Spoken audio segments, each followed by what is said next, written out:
Então, um recadinho final agora com muito carinho, muito afago aos pais que estão numa missão bem difícil, bem complicada, que é fazer a presença da escola em casa, né? Para muitos é a primeira vez que está sendo feito o acompanhamento das atividades escolares em casa, e para outros, essa função tem se tornado cada vez maior, mais intensa, diferente de tudo que já foi vivido antes. Então, esse é o meu recadinho para vocês. Na hora dos estudos do seu filho, qual tem sido sua maior preocupação? Talvez a tua maior preocupação seja de que ele possa ser o melhor aluno da sala, em termos de nota, que ele sempre tenha 10, ou talvez tua preocupação seja relacionada ao teu incentivo aos estudos dele. Pode ser que a tua maior preocupação seja relacionada à cobrança, né? Você se mostrar um pai, uma mãe fortes, que fazem com que seus filhos andem na linha, respeitem as regras, façam seus momentos de estudo. Ou então você está se deparando com um grande desafio que é o de você não estar sabendo de absolutamente nada sobre aquilo que o seu filho está tendo que saber. Então, como que você vai orientar se você não sabe, né? E daí nisso muitos pais largam os estudos dos seus filhos por conta disso, abandonam de vez, né? Ou então, o teu ponto chegou assim no limite. Não vejo a hora da escola presencial voltar, porque eu não aguento mais o meu filho em casa, não aguento mais ficar nessa função. Vamos ponderar essas questões? Então, primeiro, a nota não define quem seu filho é. Isso é consciente para todas as escolas. Uma nota pode ser no máximo um rótulo, mas não define quem são as pessoas, né? Se a gente pensar no sistema avaliativo que temos hoje, numa prova de 10 questões sobre a idade média, não são suficientes para medir o quanto que o seu filho sabe sobre a idade média. Pode ser que nessas 10 questões o professor não consiga contemplar é, temas gerais, abrangentes, o suficiente, que venham a suprir a expressão de saber do seu filho sobre esse conteúdo, né? Então é muito importante ter consciência disso.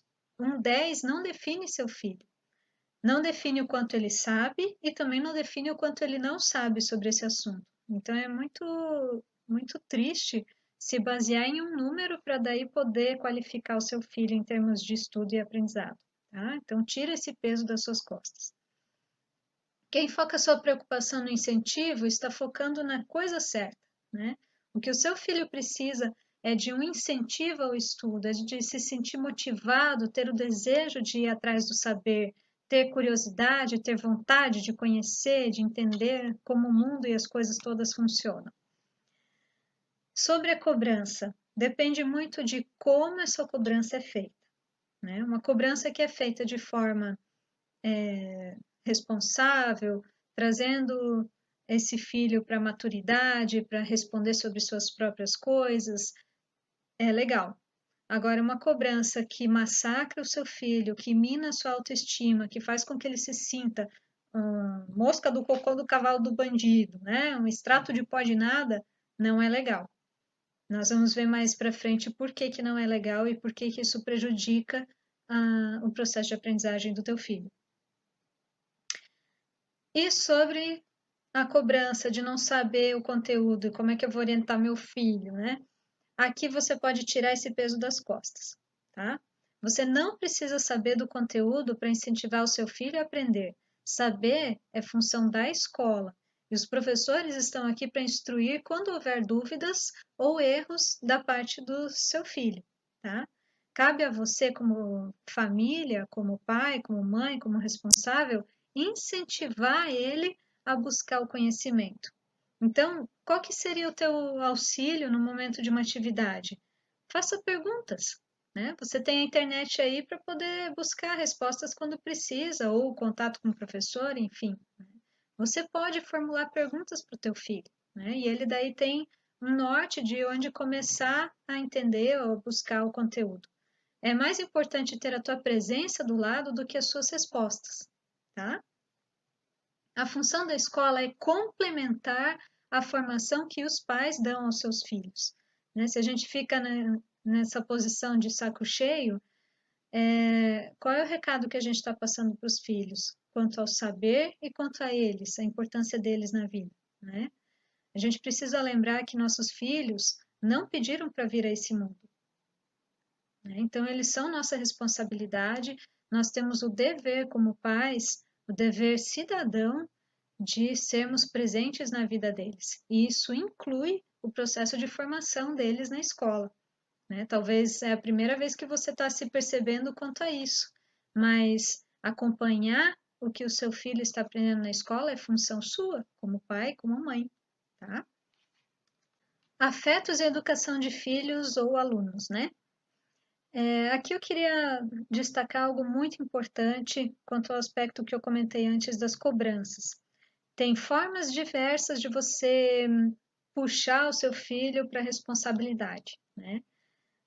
Massacrar e minar a autoestima deles não é viável.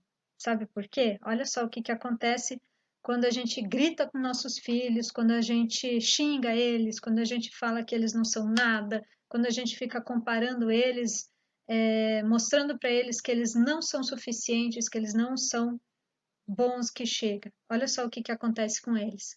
O cérebro recebe sinais de perigo, de insegurança e de ameaça.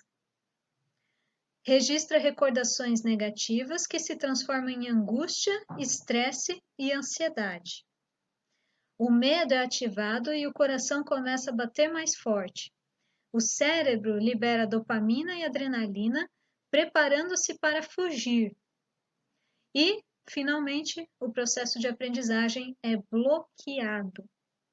Então, quando você coloca pilha no seu filho, o que acontece com ele? Ele vai travar e não vai dar conta de aprender. E, meus queridos, quem tem amor à vida, se você passa por uma experiência desagradável, é sensato você buscar essa experiência desagradável de novo? Se você passasse por um acidente, você ia fazer de tudo para viver aquele acidente de novo? Não, óbvio que não. A gente vai buscar aquilo que faz bem, que nos dá alegria, que nos faz sentir plenitude, valorização da vida, né? Prazer. E a mesma coisa acontece com nossos filhos. Se a gente mostra para eles que o momento de estudo é um momento de tortura, de sofrimento, é lógico que eles vão aprender o que com essa experiência? Que aprender é algo ruim, é algo desagradável, é um sofrimento. Então eu não quero aprender, né? Lógico que isso não é só pai e mãe que fazem, muitos professores também criam esse tipo de clima dentro da sala de aula, né? É um zelo que todos os adultos ao redor dessa criança estudante precisam ter. Tomar cuidado com esse ambiente, tá? Aqui do lado nós temos a foto, né? Uma tomografia de dois cérebros de duas crianças diferentes, mas que estão na mesma idade, tá? Foi feito um corte assim transversal de foto. Nesse primeiro, aqui da esquerda, nós temos o cérebro de uma criança saudável, que recebeu carinho, afeto, amor, atenção dos pais em todos os momentos que ela precisou. Do lado direito, nós temos o cérebro de uma criança que teve privação de afeto, privação de cuidado, privação de amor, de carinho, e muito pelo contrário. Nos momentos que ela mais precisou de acolhimento, ela recebeu uma varada, ela recebeu uma bronca, ela recebeu gritos, beliscões e outros tipos de violência verbal ou física. Olha só o que aconteceu com esse cérebro. Olha bem. Esses espaços em preto aqui são espaços vazios no cérebro. Na nossa estrutura nós temos esses espaços, eles se chamam ventrículos. Esse é um cérebro saudável. Olha só o tanto de espaço vazio nesse cérebro aqui. Isso é o que acontece quando uma pessoa não recebe amor e carinho, incentivo e motivação para fazer, para viver, né? Para ter algo que seja saudável para a vida dela, né?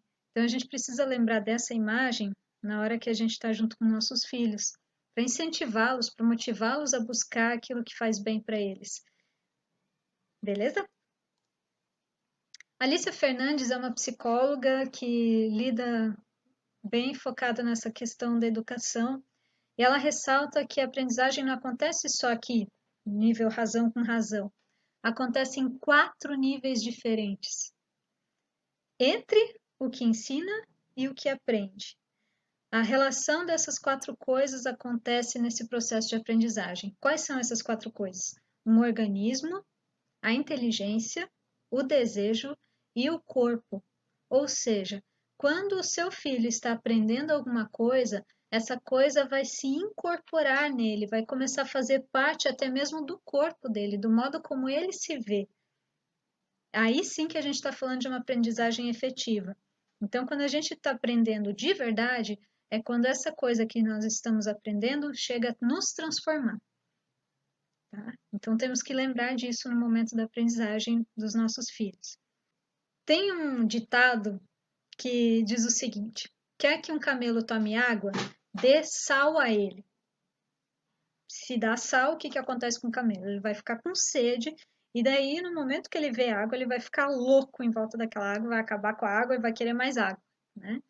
A mesma coisa acontece com a nossa mente quando nós queremos aprender algo.